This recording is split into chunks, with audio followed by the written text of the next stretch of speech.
পশ্চিমবঙ্গে আরজিকর কাণ্ডে রীতিমতো উত্তেজনা ভারত জুড়ে, থেমে নেই টলিউডের তারকারাও। বিচার চেয়ে এক দাবি সবার, একের পর এক সামাজিক মাধ্যমে পোস্ট করছেন তারা। এতে ব্যতিক্রমী নন অভিনেত্রী শুভশ্রী গাঙ্গুলিও। তবে এবার শুভশ্রী দাবি করলেন বিষয়টি আর অরাজনৈতিক নয়, কারণ তিনি সরাসরি কড়া বার্তা দিয়েছেন প্রধানমন্ত্রী নরেন্দ্র মোদীকে। কিন্তু কি বললেন শুভশ্রী, কিভাবে মোদীর প্রতি নিজের ক্ষোভ প্রকাশ করলেন এই টলিউড অভিনেত্রী, এ বিষয়ে বিস্তারিত থাকছে আজকের প্রতিবেদনের বাকি অংশে। কেটিভি শোবিজ চ্যানেল থেকে আপনাদের সাথে আছি আমি মাহমুদুর রহমান সিয়াম।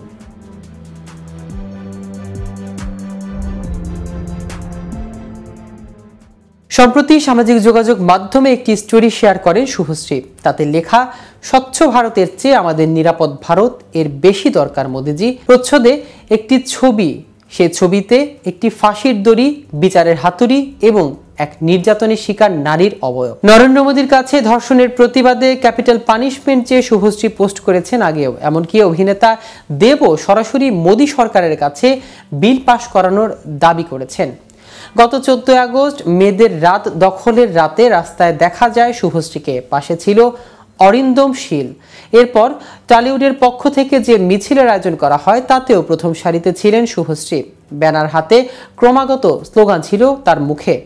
মিছিলে ছিলেন রাজ চক্রবর্তীও। এদিকে তাদের পক্ষ থেকে বাবলি সিনেমার প্রচারও বন্ধ রাখা হয়েছিল, এমনকি প্রিমিয়ারও হয়নি। বড় লোকসানের মুখে পড়তে হয়েছে সেই সিনেমাকে।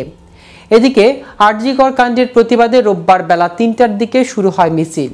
কলেজ স্কোয়ার থেকে ধর্মতলা পর্যন্ত মিছিলে অগণিত মানুষের সমাবেশ ছিল। বরাবরের মতো মিছিলে যোগ দিয়েছেন ভারতীয় বাংলা সিনেমার অভিনেত্রী স্বস্তিকা মুখার্জি। জানালেন এই প্রতিবাদ থামবে না। অভিনেত্রী বলেন, সকলে নিজে নিজের মতো করে প্রতিবাদ করছেন, কিন্তু ঘটনার তদন্ত কতটা এগিয়েছে তা এখনো আমরা জানি না। কেউ গ্রেফতার হয়নি।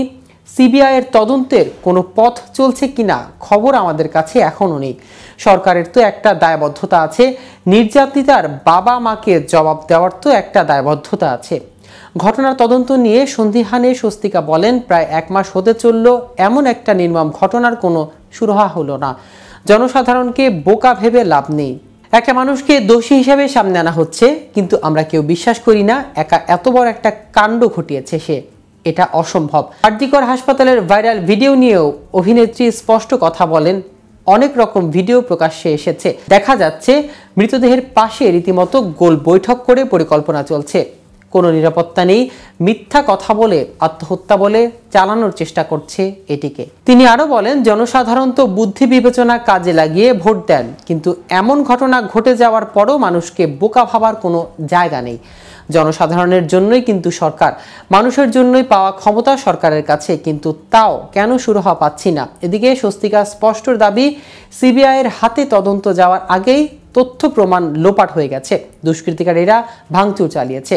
অভিনেত্রীর কথায়, সাধারণ নাগরিক হিসেবে আর কি করতে পারি যাতে সরকারের ঘুম ভাঙে সেটা দেখছি। নির্যাতিতার বাবা মাও তাই চান। তো ভিউয়ার্স, ভিডিওটি সম্পর্কে আপনাদের কোনো মতামত থাকলে কমেন্ট করে জানাতে পারেন। সাথে সাথে নিয়মিত শোবিজ রিলেটেড আপডেট ও ইনফরমেটিভ ভিডিও পেতে কেটিভি শোবিজের সাথেই থাকুন। ধন্যবাদ সবাইকে।